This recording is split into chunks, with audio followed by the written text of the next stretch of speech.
Alright, starting off, I usually grab Franco's second skill first. It just makes clearing lanes faster, and it helps me apply pressure early without needing to rely too much on landing hooks. Hook at level 1 is still strong for zoning or delaying the enemy jungler's buff, but in this game, I want the clear first. Clearing faster also means I can rotate sooner, and rotations are where Franco really starts to shine.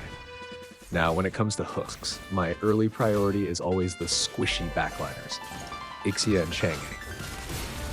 Pulling them out instantly creates a numbers advantage and makes fights way easier for my Mia and Yi Sun Shin to clean up.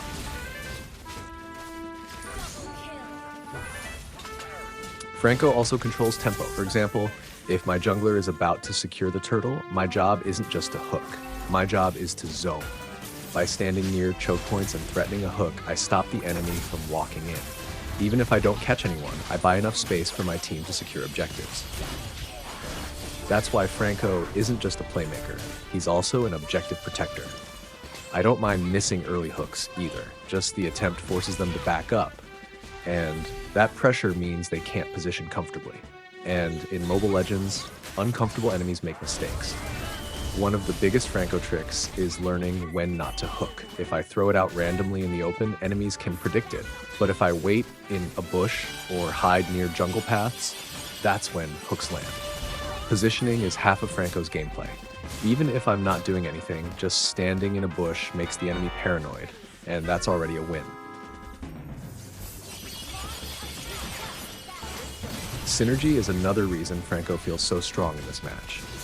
Selena's traps also help me secure hooks. Land one and it's basically a guaranteed kill. Yi Sun Shin benefits from me dragging squishies right into his range, and Mia? She just wants enemies to stay in place so she can unload her damage. Franco makes that happen, so every teammate here gets value from my pick.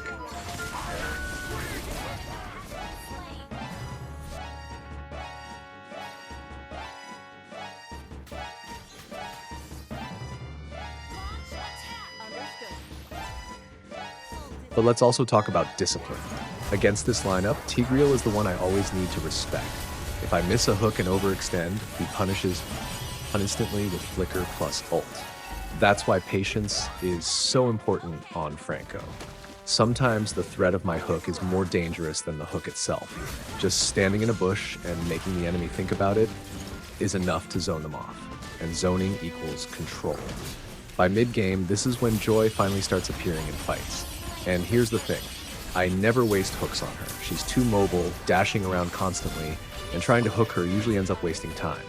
Instead, I always save my ultimate for her. Franco's suppression ignores all of her mobility and cancels her combos on the spot. If Joy dives too deep, that's my signal. Lock her down, and the fight instantly shifts in our favor.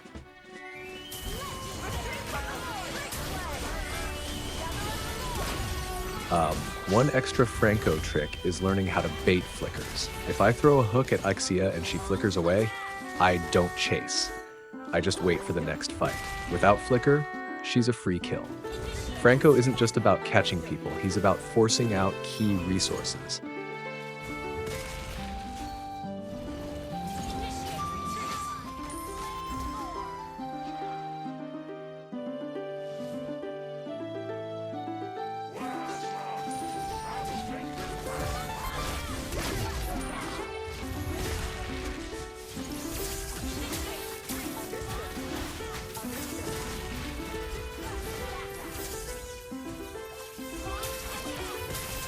For items, Winter Crown is one of the best picks for Franco. The trick is, you can actually use it while channeling your ultimate. That means enemies can't cancel your suppression, and you get that extra safety net during those all-in catches. After that, fleeting time is a must. Franco's ultimate has a long cooldown, and this item shortens it every time I get a kill or assist. More ults mean more guaranteed shutdowns. Then it's all about countering. Dominance Ice is great against Ixia's attack speed and Duroth's lifesteal. Antique Cuirass works well when I'm taking too much physical poke, and Athena's shield is perfect to survive Chang'e's magic burst. These items let me stay alive long enough to keep setting up fights.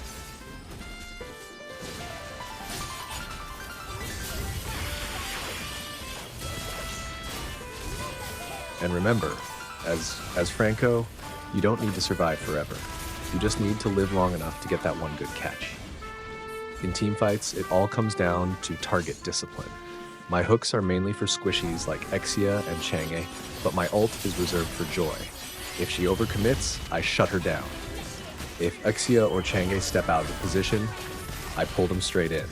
Franco isn't about spamming abilities, it's about choosing the right moment, because one perfect catch can end the fight before it even starts. Late game, Franco becomes less about damage and more about pure control. Every hook matters, every ultimate matters.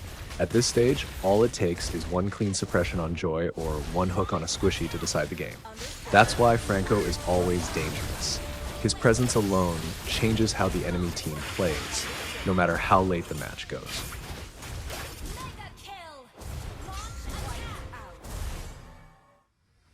Thank you for watching. Make sure to hit that subscribe button if you enjoyed, and I'll see you in the next one. Love you guys.